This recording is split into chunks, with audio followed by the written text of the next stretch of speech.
ನಿತ್ಯ ಯಾರಾದ್ರೂ TV channel ನೋಡಿದ್ರೆ ಅವರಂತ ದುರದೃಷ್ಟವಂತರು ಇನ್ಯಾರು ಕೂಡ ಇಲ್ಲ. ಬಟ್ ಏನ್ ಮಾಡೋಣ, ಸೆಳೆದ ಹಾಲು ಕೂತ್ಕೊಳ್ತಾರೆ.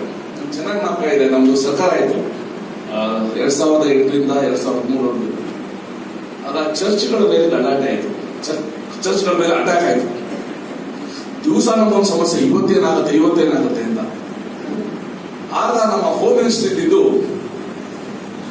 ಒಬ್ಬ ಸಜ್ಜನ ರಾಜಕಾರಣಿಗೆ ಇನ್ನೊಂದು ಹೆಸರಾಗಿದ್ದ ಡಾಕ್ಟರ್ BS ಆಚಾರ್ಯ. ಅವ್ರು ಹೋಮ್ ಮಿನಿಸ್ಟರ್ ಆಗಿದ್ದರು. ಸೊ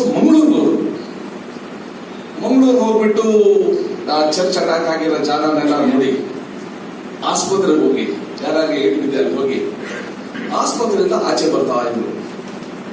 ಅವ್ರ ಸುತ್ತಲೂ ಪೊಲೀಸರು. ಅಲ್ಲೊಬ್ರು ಹೆಂಗಸಿಗೆ ನೋಡಿದ್ರು, ಇವ್ರು ಯಾರು, ಇವ್ರು ಸುತ್ತಲೂ ಇಷ್ಟು ಜನ ಪೊಲೀಸರು ಇದ್ದಾರ ಅಂದ್ಬಿಟ್ಟು ಯಾರು ಇವರು ಅಂತ. ಅಮ್ಮ ಇವರು ಹೋಮ್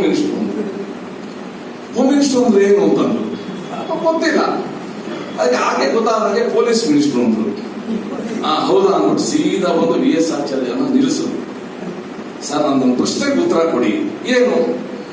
ನಿನ್ನೆ ಬೆಳಗ್ಗೆಯಿಂದ ಸಂಜೆವರೆಗೂ ಆ ಕೆಂಪು ಅಂಗಿ ಹಾಕಿದ್ದವನ್ನ ಹೊಡೆದಿದ್ದಾರೆ, ಅವನು ಬದುಕಿದಾನ ಅಂತ ತಕಾಬಿಕೆ ಆಗ್ಬಿಟ್ಟು. ಆಮೇಲೆ ನೋಡಿದ್ರೆ ಹೊಡೆದಿದ್ದು ನಿಜ, ಹೊಡೆದಿದ್ದು 5 ಸೆಕೆಂಡು. ಈ ಟಿವಿಯವರು ಪ್ರತಿ ಅರ್ಧ ಗಂಟೆ ತೋರಿಸಿ ಪಾಪ ಆಕೆ ಬೆಳಗ್ಗೆಯಿಂದ ಸಂಜೆವರೆಗೂ ಹೊಡೆದ್ರು ಅಂತ. ಇದು ಇವತ್ತಿನ ಒಂದು ಪರಿಸ್ಥಿತಿ. ನಾನು ಹೇಳ್ತಾ ಇದ್ದು ನಿಮ್ಗೆ no news is good news ಅಂತ. If there is no news, it's a good news.